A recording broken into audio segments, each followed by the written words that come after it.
chers internautes. Merci beaucoup, très chers internautes. Merci vraiment, Nabino Topé Sarabiso, confiance Avenir Télévision. Merci à vous pour la confiance et pour fidélité, Nabino, la chaîne Abiso Avenir Télévision. À la présentation de cette émission, comme vous savez bien, c'est moi, Samantha, il faut du Maman Bonheur.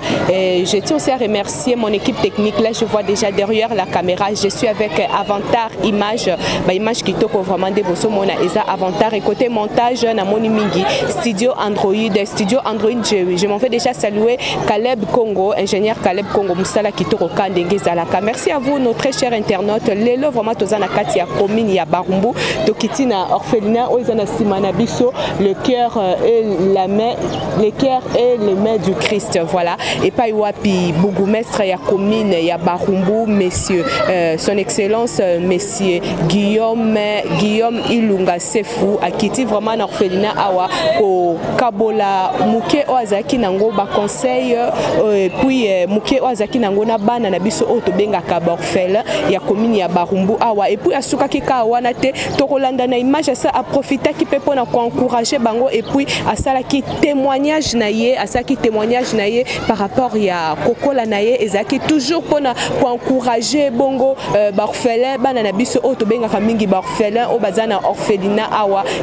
vraiment très cher internet, on se voit matin ya Koloba Mingi parce que Naroyoka témoignage ya Bougumestre, ils ont encouragé et puis ils ont fait ça en même temps Mawana Moutema et puis ils ont fait ça espoir na jeunesse oya lobby ba perdre espoir mais bazala toujours courageux et puis bazala fidèle na Nzambe et puis bazala fidèle na ba étude na bango. Voilà na ba image vraiment natique avec mon caméraman qui est derrière la caméra Avantar Image ameka un peu Kolaxabino cérémonie au Ndenge et c'est passé visite ya son excellence monsieur le Bougumestre ya commune ya Barumbu na Orphelina Awa bota monsieur Guillaume Ilunga bota la Ndenge nini manifestation oyo visite naie et c'est passé Awa. Merci et puis bon continuer couper sa biso chance bon s'abonner massivement à la chaîne Abiso Avenir Télévision. Merci.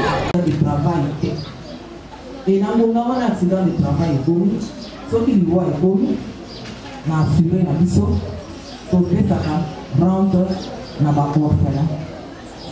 To pesa ka pe rente na maman. Oya tika yokola. Mais ce qui il faut pas payer ça au droit en tant que veuve. Il faut mariage na yo ezala inscrit à l'état civil et pas à Bougumestre. Il faut côté le quoi na motoke 6 mois avant le décès de la fille. Sauf c'est moi na moto. Maman azana zeli na mwana. Tukubwa kazini mwana te. Tukufika mama pona ndenge otikali na mokumba ya papa. En général, biso na CNSS, to s'occupera na ba présenter yango. Banda mwana tana liboni. CNSS azopesa ba location prénatale. Tango mwana kotami, apesi ba location maternité. Na hier de maternité. Oui, que tango mwasi akomi peni ya kobota, moi nzoto komaka moi mobulu, bapesaka généralement 14 semaines ya repos. 6 semaines avant ya bota et 8 semaines après kobota na ye. Période wana employeur mingi bafutaka yango te parce que ozosala te. Parce que ozosala te. Eza mokumba ya CNSS. Oza mokumba ya CNSS. CNSS akofuta yo pendant période wana ba indemnité to bengi indemnité journalière. C'est-à-dire quoi? Bakozwa ba soumise à cotisation. Il y a 3 derniers mois, ça c'est moyenne. Moyenne wana, parce que indemnité journalière, multipliant par le nombre de jours. Oyo, yo kozala indisponible na mosala. Et tout le monde a mingi. Alors CNSS a continué à foutre l'indemnité journalière. On a la moitié mosali encore pendant 3 semaines. Avant que l'employeur a continué, CNSS a fait la yambo. Dans le bas qu'il a vu quelque chose, c'est ça. Na évité que vous ayez moi et Sima a commis moto et enfin a bombami na kanaï. Azana besoin ma colonie sato parce que nous décidons. CNSS a Nzamba bengio. CNSS a coupé sa moi monter pour soulager famille pour remplir le populaire. Si Maliwa na yo, ceux qui veulent la histoire, au maïe les arbres pour capter, on a français comment on les appelle encore, un peu imbécile, où ma qualité peut-être ça pays ça et ça n'a pas la même chose hérité orphelin autotique c'est ça qui va la monter à la toujours en bango. Merci merci beaucoup d'échange. Mais avant l'échange, on va dire un témoignage. Pour maman, l'obi, peut-être que vous avez un papa, l'obi, que vous avez besoin de tout. Ngapi na koloba oza besoin ma mituna to kopesa mwata moke poto solola awa ezali échange poto susciter et là wana ya solidarité to comprendre moment biso to banda na banda to zali kolia ezali na banda bazali banda bazana bisolité na bana oyo bazozanga ata mwa polo ya kolata papa oyo abota ngai azaki mokonzi monene na Jekami mais koko na biso pour abota biso aki domestique pa ya mondele moni Jekami et bandi PDG ya liboso ya Jekami koko na biso tozali kolambela ye aki lokola cadre monene pour à l'époque boyi ya PDG ya Jekami azali na ra ya ministre lelo parce que mondele wana abotaka mwana moko amwasi papa na biso mwana ya boyi akenda la classe babimaka premier de la classe mondele alobi jamais nazwi mwana oyo na adopte ye na rejoindre baka mama alobi ke okokozwa mwana okomisi parce que mondele wana nazwi papa na biso atindi ye na poto papa ake na poto kotanga bandi mpe kobeta bale po azalaki makasi na bale azalaki mpe mayele na classe tolongo na niveau ya bapapa na biso dunga papa na ngazaki boyi me nazokoma ingénieur tosala effort na biso camarade na bango ezaki bakibasa maliba banyembo jabani Laurent Désiré Kabila quartier na bango moko bakola ensemble et kosala guerre à 80 jours ekoti tokimi na Angola ekotaki biso na Kisenge manganese toke na Angola akati na bitumba kuna papa babomai akufa sur place tikali bana tike na maman na mboka mopaya na Congo à l'époque Zaïre guerre na Angola guerre kobana mike na simba minduki na âge à 12 ans nazaka kadogo nga na ya guerre 6 jours na Kolwezi pai na bunda guerre pour na libérer Congo oyo na kati na guerre maman tozoya bitumba nazokende so bitu besili na kotika bino pa noko na bino bino botika na botaka ataba boti biso na noko ayokeli biso mapoto zonga botaka nazongi na likasi pa ya mama leki na tata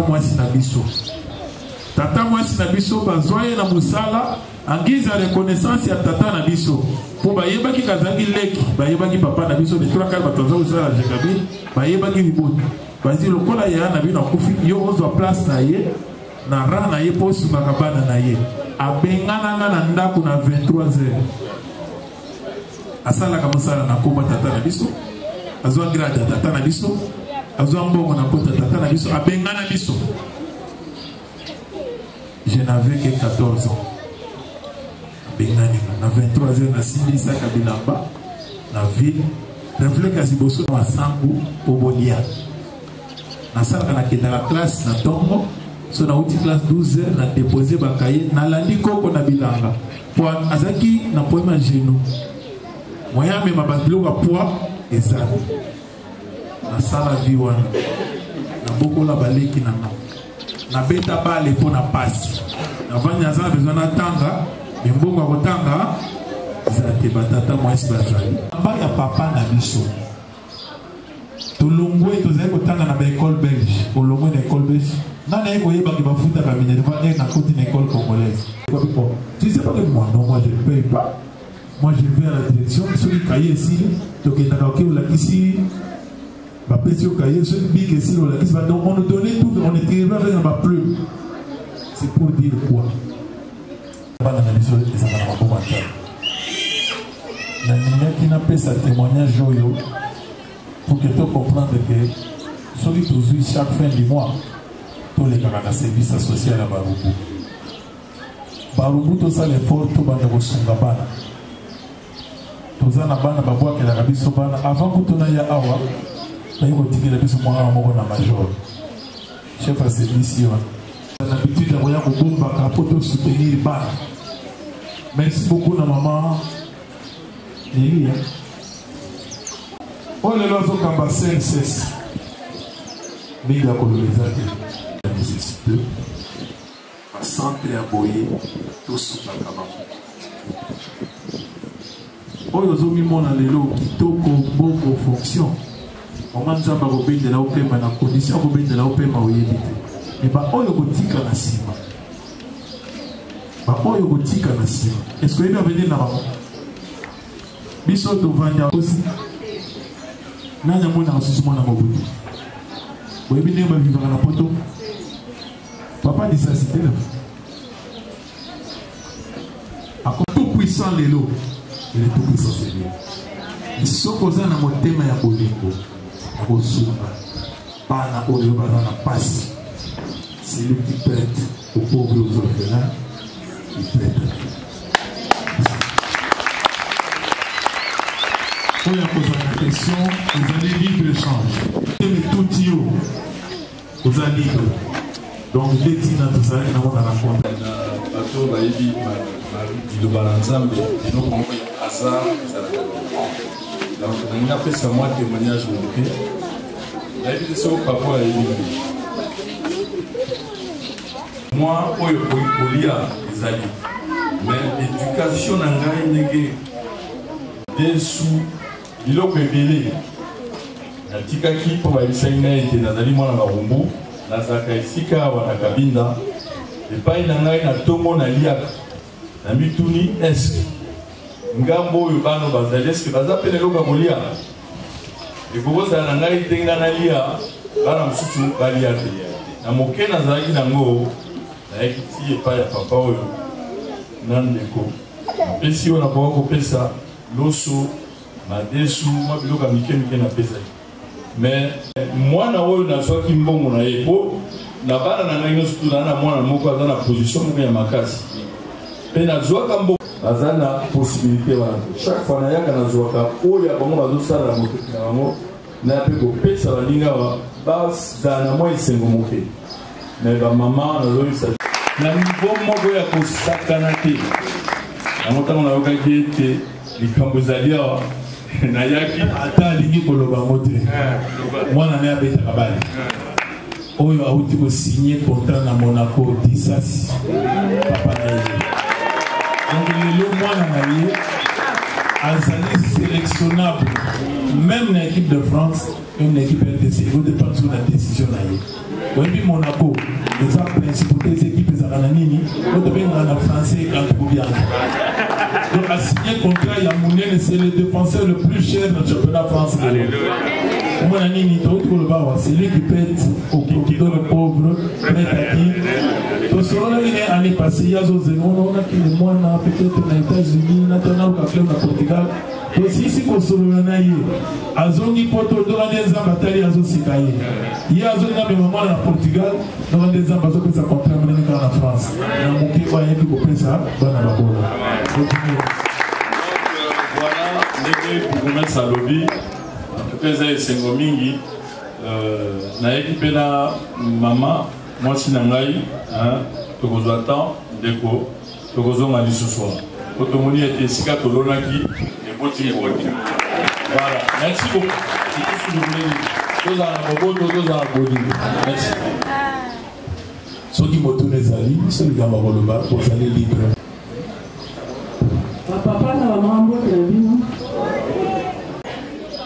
atele makate akweyaka abeli moyen ya traitement malamu ezali te ngai poko na bango eloko te mobali na ngai azalaki soda ya kala babunda bitu ba 80 jours na chambre lelo oyo bazwa makaro rouge salaire na biso bino moko boye 34 000 na mwana oyo bakisi ezo permettre ngai te bangaki tokende cinquantenaire balobi akoda scanner $368 consultation $7 na bande kolukanga bisambe na kozwa bisungi epai ya nani ngai ya chance famille te mwana oyo batikala baza bofele papa akufa ngai moko poko na bango bozwi ezali te yango nazosenga bakonzi lokola bazali awa oyo eza na motema mawa soki topesi ko mwana naza na ndako atelemaka te 4 ans yango aza na posa kotanga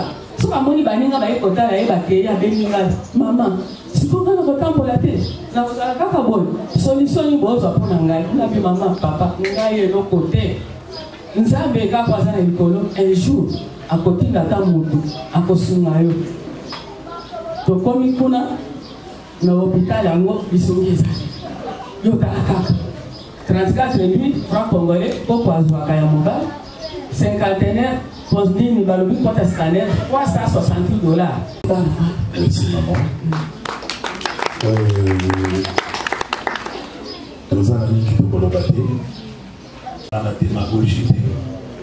Nous allons agir en tant que responsable, on verra ce qu'on peut faire en tant que responsable de la municipalité. Pour le reste, pour le pays, pour la salle en thème, nous allons reprendre un élan.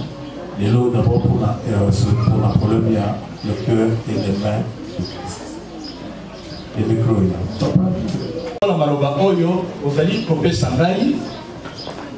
Na base était pour nangai, ezali esemo mingi parce que dans une lokasa ya obiangama katikati na boye sika ya association oyo ebengami IDAP. IDAP qui veut dire Union pour la défense et l'assistance du peuple.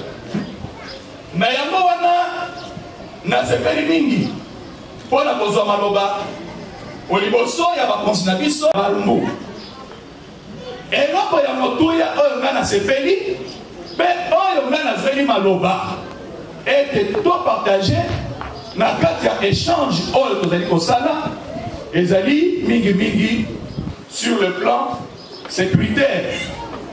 Namoni ete major na biso oyo azali kokama commune ya Balumbu na ye moko mokonzi na biso bourgmestre oyo azali kokamba commune na biso ya Balumbu azali sur place. Mais je sais que mpona koéradiquer eloko wana ezali eloko moko ya makasi te parce que bana wana bayebani mpe toyebi ba adresse na bango eloko toza kosenga epai ya mokonzi na mboka na cadre ya échange oyo ezali ete po travailler elongo po ete kimia ekota parce que soki kimia ekoti te ata ndenge bazali koencadre bana boye na bansi ete bakozwaki étude te bakozala na kimia te parce que bamenace eleki makasi mpenza na yango wana nazali kopropose epai ya bakonzi na mboka epai ya bourgmestre na biso lokola ye azali kogere commune na biso mobimba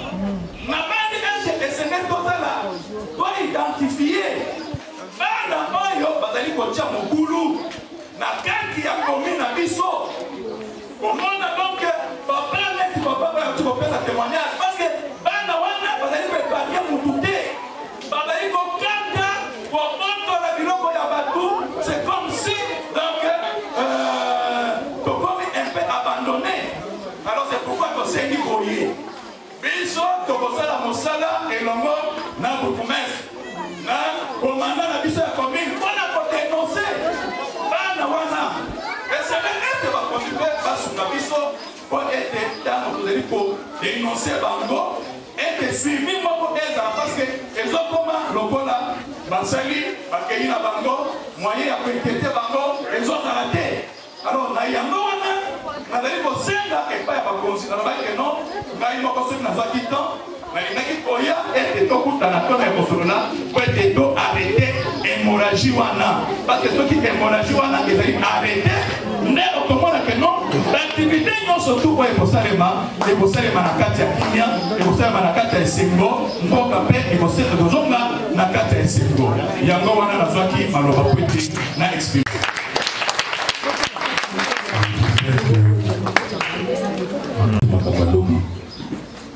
De l'autre côté, il y a vraiment mal. Par moi, il y a pas de ça.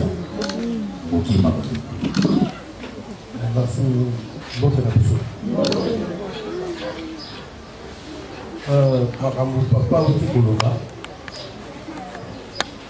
tovandi commune mosusu te tovandi na bango mais etombe malamu ke mokolo alobi eleki tozalaki na réunion na biso ya sécurité na niveau ya district na biso oyo tobengaka district ya Gombe. District ya Gombe ezali na bacommune mitano: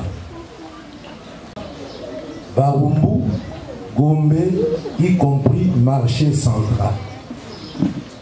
Tangu tozali kosala évaluation babandaki na Lingwala, baye commune ya Kinshasa, bake grand marché, bakei na Gombe ne nyonso mpona tie Barumbu ya nsima pao, mais oyo nyonso bakai ezalaki makasi. Tango ekomi na Barumbu bato nyonso po bazali na réunion babi non mpona Barumbu kimia ezali, mais kimia wana eza kimia mpenza te esilaka te, mais ndefu ekita na Barumbu. Toyebi malamu Barumbu bulune banda wa bulune banda na Barumbu bino moko bo évalue bino moko, est-ce la police na bino ezosala mosala to ezali kosala mosala te? Réponse ezala na bino moko. Monsieur le bourgmestre ye avandi pembe na ngai awa lundi mardi tomonaka bato na babiro na biso bakote epa na ye bakote epa na nga pour faire quoi? Pour remercier biso. Non mon major tokendaki fête samedi na Bandal, toyo kozonga 2h du matin, toketi tobeti porte bafongoli biso tokoti. Mais na sepeli lisusu lokola ndeko alobi la police tozali ba magicien te, bano babengi bakuluna baza bafazer te, baza bana bafandaka na bandako na bino oyebi bango na bandako na bino balalaka mpe likolo ya banzete te kaka na kati ya bandako na bino. Polisi akoyeba ndenge nini ndenge navandi na biro na komi nayebake non na sitas eloko moko boye esali bino nde bokosinale komine, bino nde bokobenga bokomese to bokobenga ngai nakosala exercice moko ya moke ndenge bozali awa. Nani nasala nimero ya bokomese na assistance ndenge bozala o azali nimero ya bokomese atombola mosala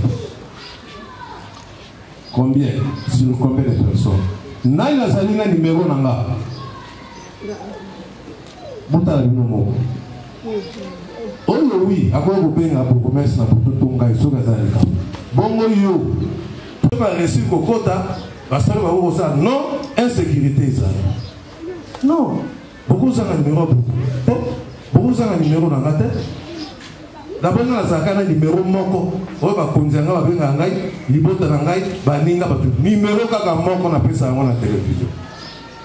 Mais bakulu na wana bino moko boso bomba bango na bandako boyebi bango bosiko ekosila ndenge nini nasukisiwa mpona korépondre lobi babengi biso na sitas na 19h bajeune na sitas balobi kuluna moko ezosalama kuna bato bazokima ti bandako bajeune wana ayebisaki yaka mbango na commune naza nano na biro kutana na S2 akutanaki na S2 eti wana nazoyebisa bino oyo asalisala rage na sitas aza ti atosi totie maboko aza na commune edingi koloba nini soki tozosala mosala biso tolinga kosalela yango publicité te mais ezali cope na biso na bino soki yo omoni ye benga biso signalika aza place boye aire boye na Barumbu biso toka na aire te 1h 2h ngai nalamukaka nabimaka nakendaka major ye wana ayaka tokendaka biso totindaka teke ono te tovandaka na Barumbu tolalaka na Barumbu totambolaka na Barumbu yango tokiki chef idap makambo nyonso balobaka ngo na mpwasa te olobi torépondre me yaka oyo image oza nango eza ya Barumbu ya lobi ya lelo ya suboye te ezalaki na moma oyo tomoni quartier oyo nga na koli na quartier oyo navandaki na mokelenge awo ezalaki ero oyo simba benda kima ero quartier on compte à bout chapeau et motiva avec nos béquilles à petit dans un câble comprendre là on a c'est pour te dire que et ça les sous-soutés mais on les a pas foyer de tension ils en a pas de sous-soutés mais parce que là dès que notre gars qui toque dans le sous-soutés à part que sur le orphelin, nous avons un projet pour récupérer le bâtiment, il y a une école pour la Saint-Charles-de-Loire. Parmi les projets à jumelage, nous avons la mairie de Bissau, il y a Poto, nous avons une école de réinsertion, il y a formation, il y a Bana. Nous avons formé Bana dans le salon où il y a Bilanga. Bilanga, au long de la fleur, au long de la pelouse, nous avons une électricité mécanique. Maman, ce que ça la richesse, les économistes, les nani, mais ils sont juristes. Et aussi, ça a raté. On a un chef de l'État, on a un major. Depuis Nabiso, tout le monde a Nabiso. L'esprit va protéger. Vous avez un calaqué. La chaque de pango na simandako. Aussi, ça n'a pas été pour la il y a commune Nabiso. On a reçu ça. Si maluba na journaliste ni balé basengi pour que tous les gens photo libéré ba constituant pe na misala ebele parce que na par rapport à parole alors par rapport à parents ou ba travail alors par rapport à cas et makambo to ni lelo awa comment est-ce que c'est à pour qui aider bana ou baza abandonné en collaboration la commune n'est pas beaucoup ici comment est-ce que c'est pour aider Bango parce que ma parole à Bango va travailler à l'entreprise mon côté mais bazar d'enfant de lycée comment est-ce que en tant que je me dis que c'est un test pour ça pour que sur le plan social pour aider Bana et puis deuxième question ça par rapport à la promesse de dire que la situation sociale n'a pas dans la mission vraiment très difficile ils ont rapport à la commune à Bango mais le mécanisme en tant que promesse à la commune à Bango parce que social et c'est très important. Nous avons la commenter ce qui va la base abandonnée. Nous avons compté pour ça dans les jours à venir, à part l'école, nous avons mis l'école de formation pour ça. Nous avons mis des partenaires, nous sommes sur la base de la solidarité. Nous avons la place qui est dispersée, pas travailler en collaboration dans le service de mission sociale, nous avons dispatché par rapport à la besoin de nous avons rencontre la renaissance et la solidarité d'entraide mutuelle dans la juridiction nationale. Le reste, pour développer en français face à face. La sécurité sociale, base nabiso est d'abord emploi. Tout ce qui parle dans le monde, il y a bateau baza pour ça là, misala. Et tant que papa a travaillé 30 ans et que Azali société, bon on est au wati.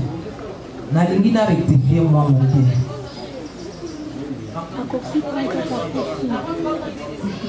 Avant 30 ans, a décédé. La situation se présente comme ceci. Soki Moto a commis 60 ans d'âge. Il y a ouverture du droit à la pension de vieillesse ou à la pension de retraite. Ce sont deux synonymes, retraite et vieillesse. Dans le droit, il faut m'améliorer à 60 ans. Total, il y a un nombre de mois d'assurance. Ce nombre de mois d'assurance est à 180 mois à côté de la pension de vieillesse ou de retraite. Ce qui peut cesser toute activité salariée. Donc nous avons trois conditions. Avoir atteint l'âge de 60 ans, avoir cessé toute activité salariée et enfin avoir accompli 180 mois d'assurance. Si je ne me trompe pas, 180 mois d'assurance, c'est quelque chose comme 15 ans d'assurance. Dès que vous remplissez ces conditions, vous êtes admis. Et lorsque vous avez moins de 180, on vous donne une allocation bénie. On ne prend pas l'argent des gens comme ça, c'est pas correct. Voilà. Il y a une autre question par rapport à tous ces enfants qui sont avec nous ici. C'est vraiment un problème, c'est vrai. Moi, je suis mère de 5 enfants et de 6 petits-fils. Ça fait très mal. Ça fait très mal. Malheureusement, les textes existent. Nous devons travailler par rapport à nos textes. Le régime général que nous gérons à la CNSS ne prend pas toutes les couches de la population. On se les partage. Nous prenons certains et d'autres prennent aussi d'autres couches.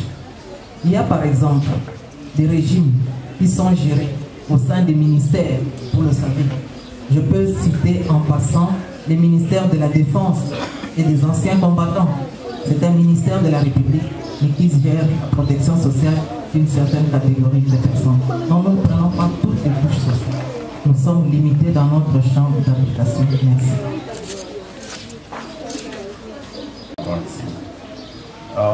Nous travaillons dans des milieux ouverts et dans des milieux fermés. Ce sont des langages sociaux. C'est-à-dire que les milieux ouverts, ces enfants-là, les enfants qui sont dans les milieux ouverts, nous les encadrons là où ils sont. Par exemple, nous avons le marché du Sida, nous avons les grands marchés, nous avons les différents ports qu'on appelle les Congo. Il y a des enfants qui ne peuvent pas venir au centre, mais il faut les protéger par rapport à certains droits des enfants. Nous les encadrons là-bas. Et là-bas, nous convaincons certains autres de ne pas rester ou de ne plus rester dans la rue. Nous les emmenons au centre pour leur donner, pour les conscientiser. Et puis nous faisons la plaidoirie auprès de leurs parents pour ceux que les parents ne voulaient plus, afin que les parents les reprennent dans leur maison, dans leur famille. Et quand les parents acceptent, nous faisons la rééducation de ces enfants-là. Et vous comprendrez, madame, que tout ce travail-là, il y a différents partenaires qui ne travaillent que dans une logique. Il y a d'autres qui ne travailleront avec vous qu'avec les enfants qui sont dans les milieux ouverts. Et d'autres ne travailleront avec vous que dans la logique des milieux fermés, c'est-à-dire que les enfants au centre comme cela. La question que vous avez posée par rapport aux enfants qui sont partis, à cause du fait qu'ils n'avaient pas à manger et qu'ils voulaient en avoir plus et qu'ils rentrent comme cela. Nous sommes des parents, c'est notre travail. L'enfant est parti comme ça, il rentre, nous n'allons pas le chasser. D'ailleurs, nous régirons du fait qu'il soit. Vous savez, moi je suis pasteur. Nous avons la parabole de l'enfant. Il est parti et il est rentré, le père ne l'a pas renvoyé, il l'a recueilli. C'est pour vous dire que ce travail ici, vous de la presse, vous devriez vraiment faire la promotion de ce que vous êtes en train de faire. Et afin que les gens comprennent un peu la difficulté qui est dans ce travail-là. Je profite de l'occasion. Moi, je suis le promoteur et il y a mes collaborateurs. Je suis informé de plusieurs personnes qui viennent d'écouter l'histoire, sinon je ne suis pas en contact avec eux. Je voulais juste vous remercier vraiment d'une manière particulière. Je sais que vous avez fait. Je leur ai déjà dit que quand quelqu'un vient ici, il doit signer dans notre livre d'or et prendre le numéro de téléphone comme ça. Et j'ai au moins l'occasion de l'appeler pour dire que votre don nous a fait beaucoup de bien, il a fait beaucoup de bien aux enfants, comme cela. Alors, c'est ça, nous avons tout ça, et ça, aux la manière solide, aux la patient, parce que dans le langage de la vie sociale, il y a un enfant adulte. Donc, par exemple, il y a un côté je crois que madame qui n'a satisfait ma réponse, donc, comment? Ah, vous allez revenir là. Donc, c'est bon. Donc, merci beaucoup. Tous en ligne pour nos papiers. Nous voici arrivés à la fin. Nous allons appeler. Nous allons demander un peu d'assistance pour se tenir debout pour appeler l'hymne national. Et dans ce cas, dans le sambo, donc ce qui s'appelle dans le sambo, donc on peut savoir. Et tout le préparant passer sur le système national. Pour vous qui êtes descendus, vous allez prendre un point et sauter. Nous sommes enfants, longtemps trouvés, et pour devant, prenons le but de l'élan, dans la paix au printemps. Par la mer, nous bâtirons un pays plus qu'auparavant, dans la paix citoyenne. de notre solidarité, fièrement saluer l'emblème de notre souveraineté. Congo, au pays Congo, des alliés Congo, au pays Congo, bien-aimé Congo. Que nous levons à notre procès.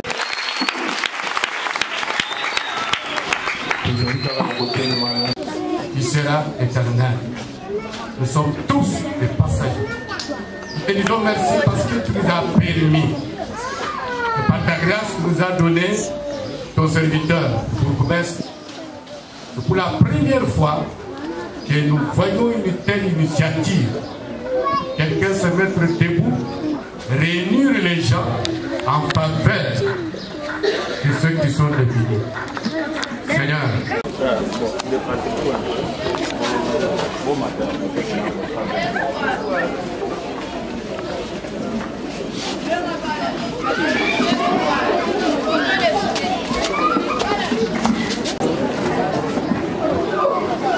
Voilà, nous sommes dans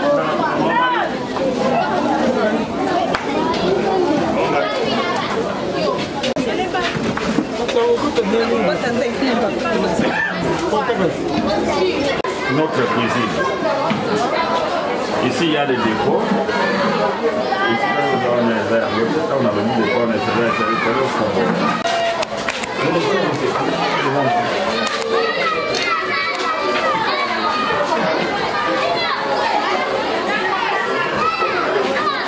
laissez les journalistes venir.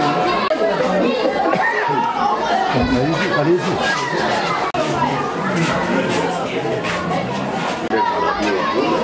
Les poules vont transmettre encore aux hommes, mais ça devient vraiment très difficile. C'est ainsi que nous avons déplacé ça. Nous avons un nouveau centre là, nous avons des centres médicaux.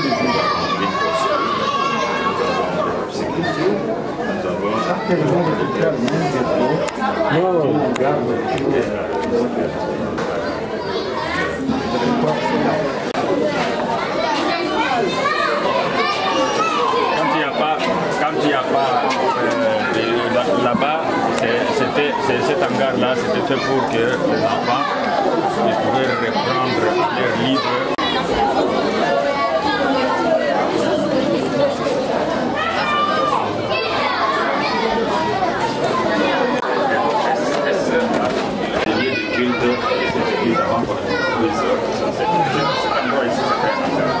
Moi, j'étais un jeune intercesseur dans cette église. Un jour, j'étais endormi ici. Il n'y avait pas ça. Vous voyez les colos à bas. Dans l'autre Tomoto, à cette époque-là, j'étais encore très jeune. Dans l'autre Tomoto, qui est Natongi. Ce que nous avons eu sur les gens, c'est pas. Je ne savais pas que c'était quoi. L'autre cas, j'étais à l'autre on a besoin de construire des choses ici et tout ça. Alors c'est seulement un jour plus tard.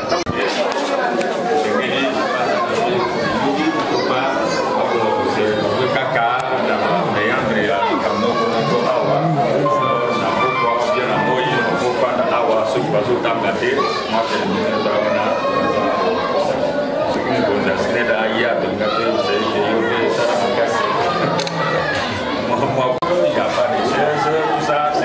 vous êtes en contact avec un lieu où il y a vraiment des problèmes. Ceux qui nous écoutent sur le programme, vous voyez.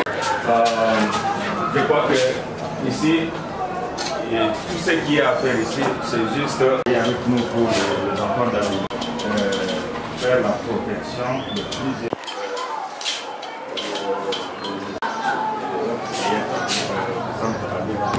Je crois bien que cette année, finissant, sera quand même quelque chose. Le cas de vol parmi eux, parmi les enfants, ici, ça demande vraiment.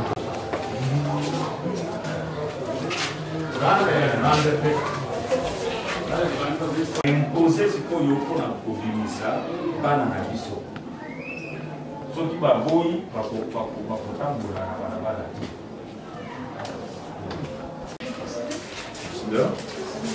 Non, le personnel.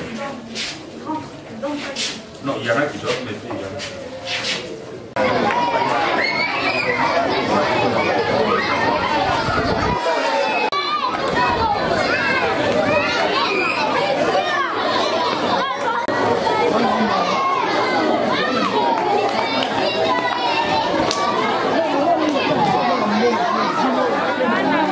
Après, il a frappé l'hôpital, il a béni ma casse, il a fait mon côté.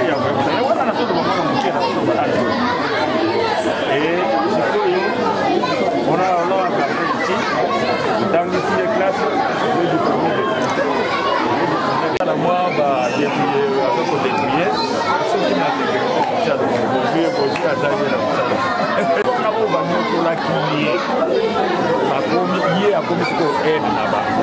n'est-ce pas?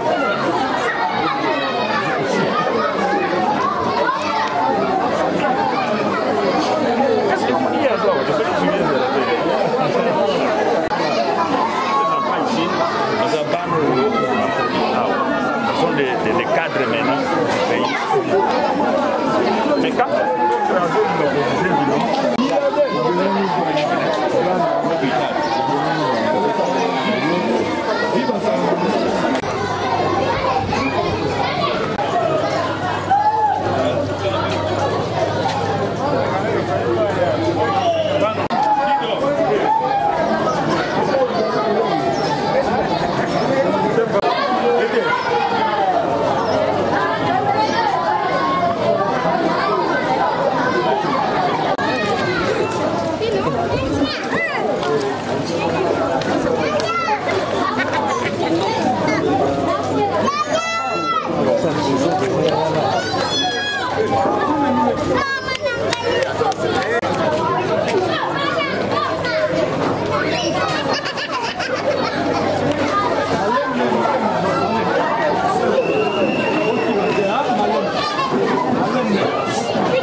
Quel sens accordez-vous à cette activité?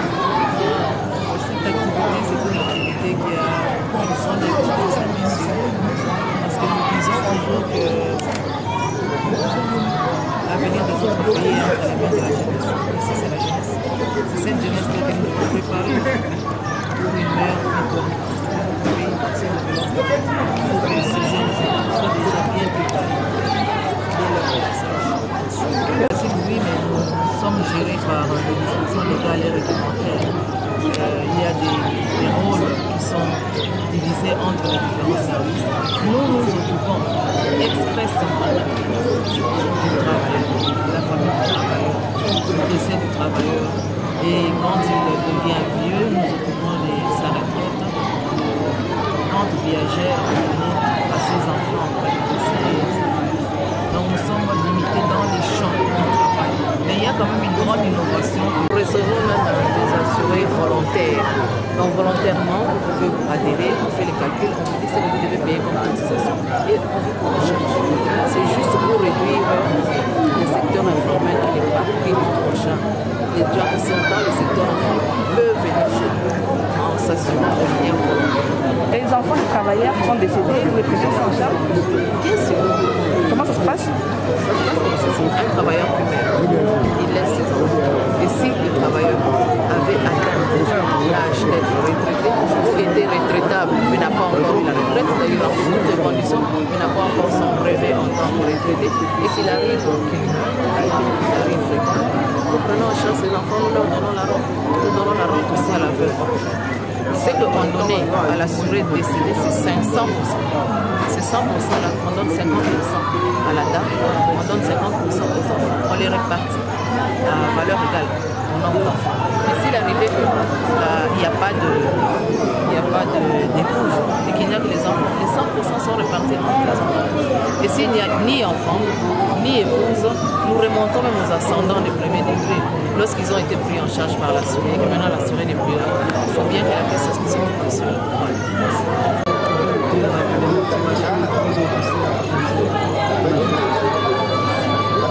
La motivation, c'est par rapport d'abord à la politique quinquennale de la ville provinciale de Kinshasa. Vous savez qu'il a été recommandé d'accompagner la ville dans sa vision de Kinshasa Bopeto. Kinshasa Bopeto n'est pas seulement dans l'assainissement, c'est aussi dans l'éradication de la délinquance juvénile, l'éradication aussi de l'insécurité causée par les jeunes, l'éradication aussi des ruptures des enfants avec leur famille et aussi arriver à soutenir les orphelins. C'est dans ce cadre-là d'élan de solidarité que nous avons initié cette rencontre avec les quelques partenaires, les quelques entreprises, les personnalités qui peuvent avoir à cœur de secourir les enfants.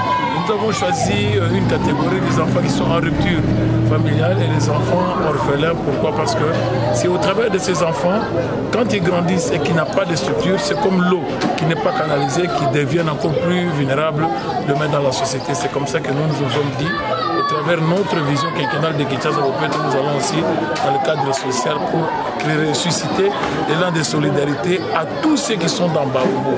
Les entreprises, les partenaires, les politiques, tout le monde doit arriver à accompagner et surtout les structures qui encadrent les enfants qui sont en rupture familiale. Où se canalise cette aide? Quand vous parlez de l'élan de solidarité, ça part d'où à la maison communale? Comment ça se présente? Comment ça se fait? Nous avons voulu d'abord expliquer, faire comprendre aux gens que quand on en a assez, on peut aussi prêter aux pauvres et aux orphelins. Ils peuvent venir au niveau du service des affaires sociales. Les affaires sociales vont canaliser ça jusqu'à la direction du centre Les Mains et le Cœur du Christ. Nous avons 2 orphelinats. Et ça, c'est le plus jeune et l'autre se trouve au quartier Chimanga à Citas. Et dans cette même élan, nous avons aussi eu une idée de créer un centre de réinsertion et d'encadrement de tous ces jeunes. Pourquoi? Parce qu'il y a un manque de formation, manque d'encadrement. Les 3/4 des jeunes qui se lancent aujourd'hui dans la délinquance vaginale, donc juvénile, c'est beaucoup plus par manque de formation, par manque d'orientation. C'est comme ça que nous avons voulu créer le centre d'encadrement des corps de métiers, des métiers qui peuvent être rentables. L'agriculture, l'horticulture, menuiserie, électricité, voilà, bref, c'est dans cette optique-là que nous avons voulu susciter cet élan-là, parce que il y a ceux qui en ont, mais qui ne savent pas où donner. C'est comme ça que nous avons voulu que le service des affaires sociales puisse être le courroie transmetteur pour que tout ce que vous allez donner par rapport aux orphelins, par rapport aux enfants en rupture familiale, même aux enfants de la rue, les désœuvrés, que ça leur parvienne en bon. Donc, à ce stade, quel est votre programme managérial à court, à moyen et à long terme pour pouvoir relancer les activités sociales dans votre juridiction communale? À court terme, d'abord, c'est la sensibilisation, la conscientisation. C'est comme ça qu'aujourd'hui, nous venons de lancer cet élan. Donc après ici, nous allons maintenant faire le porte-à-porte, donner des déployants, parce qu'avec ce que nous avons constaté comme besoin, nous allons voir qui peut réparer les portes, qui peut acheter des lits, qui peut amener des matelas, qui peut subvenir avec un groupe électrogène, qui peut venir avec les tôles, qui peut construire des centres